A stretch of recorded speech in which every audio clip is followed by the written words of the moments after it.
दोस्तों जी तो ही हमरा ॾिठो गोली लगी ओदा बची वई ना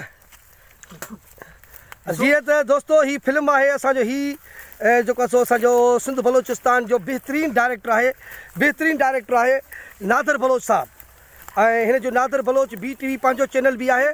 इन फिल्म जो नालो है मां चोर न आहियां जा ही मुख्तलिफ किरदार हैं इन जी रिकॉर्डिंग बलोचिस्तान ज़िला सोबतपुर में है माशाल्लाह ही सॼो खोसन जो ॻोठ है तमाम हितां जे माण्हुनि तमाम असां सां घणी मोहब्बत कई है तमाम प्यार कंदड़ दोस्त हैं अल्लाह इन सभिनी खे ख़ुशि रखंदो समझो दोस्तों ही फिल्म जो नालो है मां चोर न आहियां माशाल्लाह इन फिल्म में मुझो भी कैरेक्टर है इंशाल्लाह ये फिल्म तव्हांखे तमाम सुठी पसंद ईंदी इन फिल्म जो नालो है मां चोर न आहियां इन फिल्म जो राइटर डायरेक्टर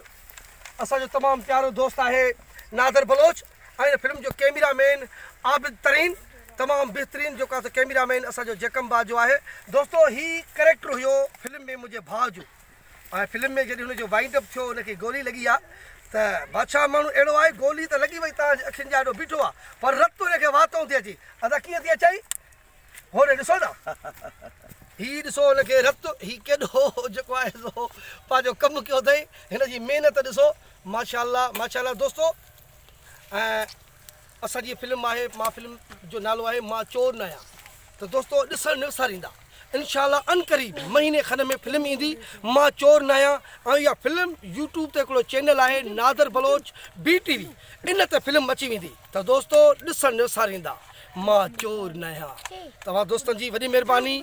लख थोरा लख एहसान हिन फिल्म में मुझो डायलॉग है मां वञा उहो पुट ई न आहे ॼणियो जेको शमीर खान सां टक्कर खाए असो टुकड़ा करे छॾींदोमांसि दोस्तों तव्हांजी वॾी महिरबानी लख थोरा लख एहसान ही आहे असांजे फिल्म जो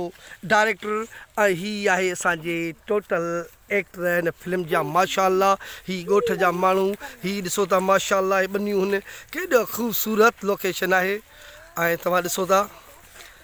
अदा नादर बलोच तव्हांजी वॾी महिरबानी मिठा कुर्ब लख थोरा